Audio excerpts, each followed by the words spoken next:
Chair now recognizes the gentleman from Texas, Mr. Cuellar. The floor is yours.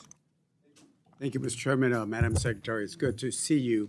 I was going to show you, but I think the rules don't allow me to show you just something because I just want to talk about basics, but hopefully we can sit down later and I can show you what I'm referring to.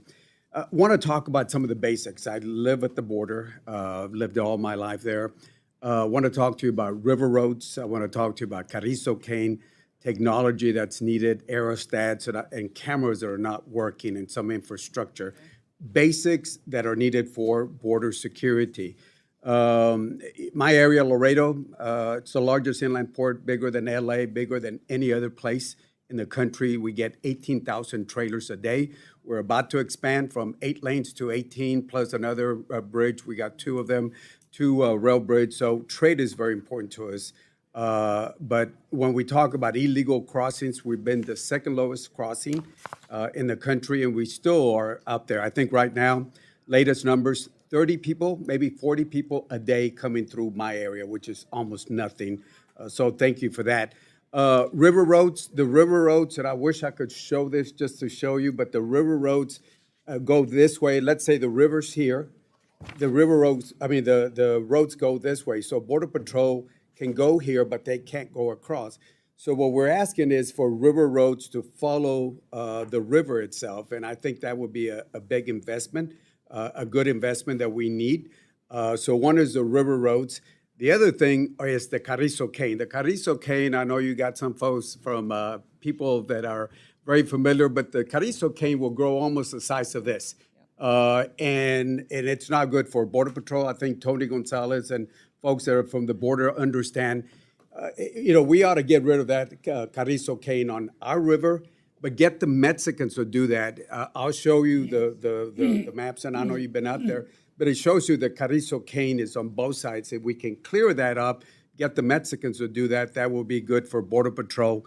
So river roads, Carrizo cane, technology in my area, only 1/3 of the cameras are working, and if you ask some of the other Border Patrol, they're not working.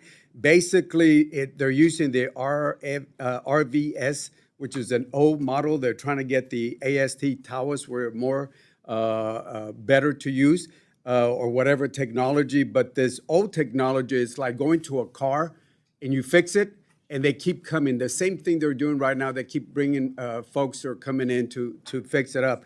1/3 of the cameras are working, 2/3 are not working. That's not right. Procurement process needs to be better so they can move faster to buy that technology. And finally, there are dead spots. Even now, with the modern technology, Border Patrol can be in certain areas and dangerous areas, and they don't have the technology and radio that's working. Aerostats, the military has a lot of them in surplus. The problem is in the past administrations, they've hired contractors that Homeland was paying too much money. So we need to look at those aerostats that are available from the military surplus itself. Border Patrol, I think right now we got 19,327. We funded 22,000, and we need to hire more. OFO, the men and women in blue, were at 26,334. We're still below the monitoring, so we need to hire those officers. So those are some of the things, and I know I gave you a whole bunch of things, but there's the basic things that are important to Border Patrol. Last point, as we try to hire new Border Patrol, I know the reconciliation has something that will affect them, that it has to do with Social Security supplement. I've talked to a lot of Border Patrol agents, and right now they're crunching the numbers. Do I retire at the age of 52 or do I 57? What's going to happen with that supplemental? So instead of focusing on the border, they're human beings and they're focusing on that. I know that's another committee, but those are the basics that I know I don't have enough time, but I would love to follow up with you and your folks on. Absolutely. I will certainly do that, Congressman. And I want to thank you for talking about the technology needs and the investments that we need at the border in order for these agents to truly do their job and do it with excellence. I will tell you that recruitment at CBP is up over 50%.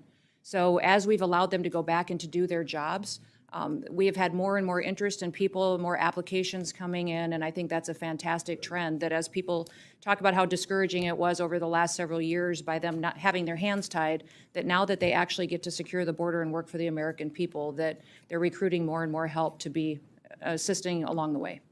Thank you. you. And we'll follow up on the rest of these conversations. Thank you. Thank you.